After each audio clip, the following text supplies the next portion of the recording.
Il y a une puissance dans la louange. J'ai eu des situations dans ma vie où je ne savais plus quoi faire.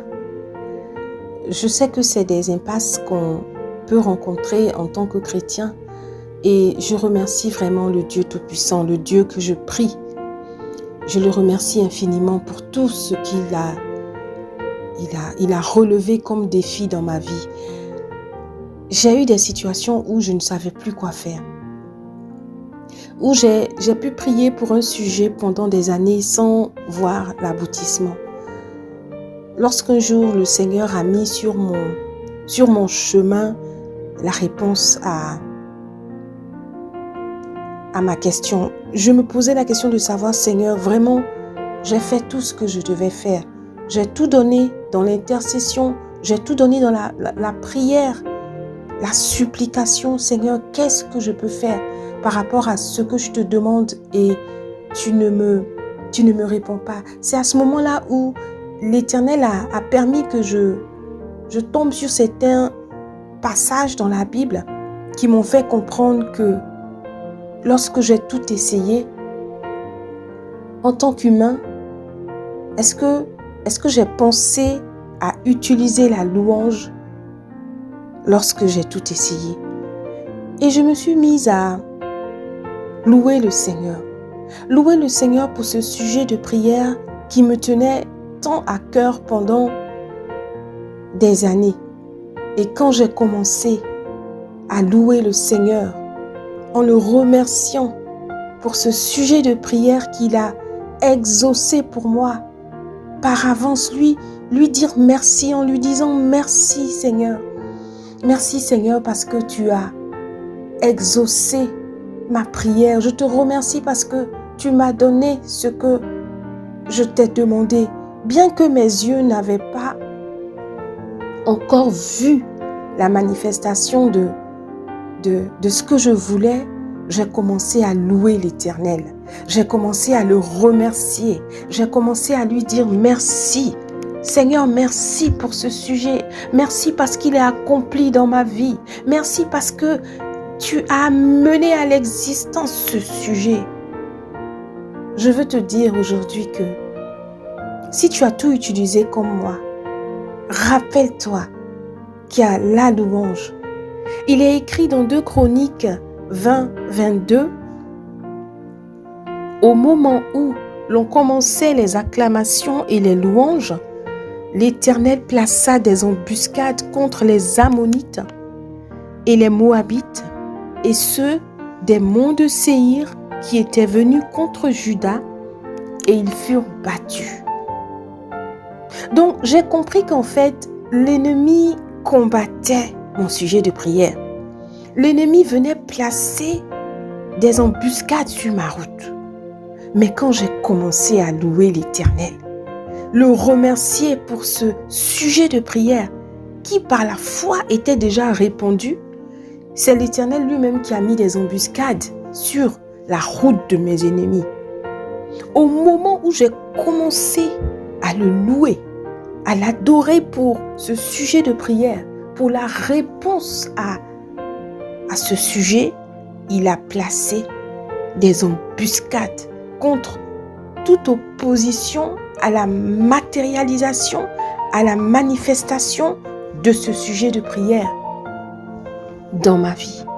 Je voudrais aussi rappeler Sophonie 3,17 qui m'a énormément fait du bien. L'Éternel ton Dieu est au milieu de toi un héros qui sauve. Il fera de toi sa plus grande joie. Il gardera le silence dans son amour pour toi. Il y aura pour toi une triomphante allégresse. Alléluia. Oui, j'ai remercié le Seigneur parce que je sais que j'ai reçu la réponse à ma prière et j'ai commencé à être dans la joie. J'ai commencé à le remercier pour cette prière qui est déjà exaucée. J'ai commencé à le bénir. J'ai commencé à le louer. J'ai commencé à lui rendre grâce parce qu'il a accompli pour moi ce que je pensais inaccompli. Il y a une particularité du chrétien. Le chrétien demande Mais le chrétien ne sait pas dire merci. Alors, mon frère, ma sœur, tout ce que je veux te dire, demande, demande, demande. Mais apprends aussi à dire merci, merci, merci. Quand tes yeux n'ont pas encore vu, tu dis merci, merci, merci Seigneur pour ce que tu m'as donné. Parce que ce que tu recherches est quelque chose de particulier. Si tu recherches par exemple une promotion ou la santé, tu remercies le Seigneur pour la santé qu'il t'a donnée.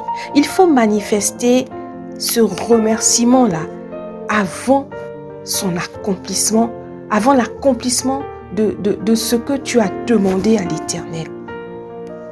Il est écrit dans Psaume 103, verset 2, « Mon âme bénit l'Éternel et n'oublie aucun de ses bienfaits. » Il est indispensable de se rappeler des choses passées, de tous les bienfaits de l'Éternel dans ta vie, avant de dire merci pour les choses qui sont en cours. Donc, c'est quelque chose qui va ensemble. Je dis merci pour ces bienfaits. Je dis merci pour ce que mes yeux ont déjà vu.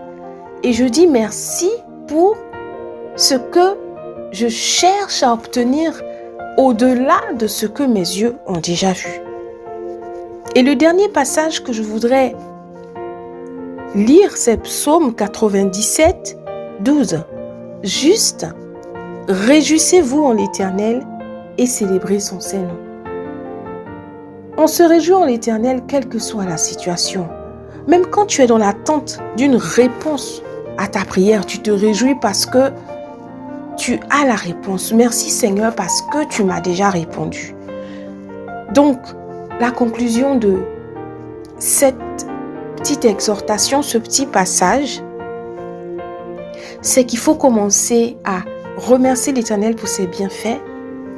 Et quand on a tout utilisé devant une situation qui ne semble pas avancer, devant un sujet de prière qui ne s'accomplit pas, il faut remercier l'Éternel spontanément pour ce sujet de prière.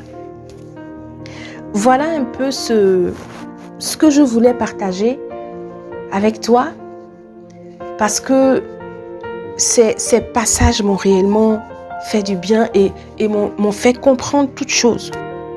Voilà un peu ce que je voulais partager.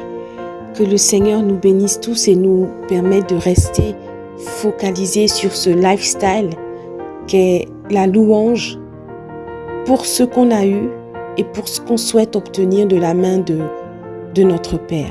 Soyons tous bénis dans le nom de Jésus.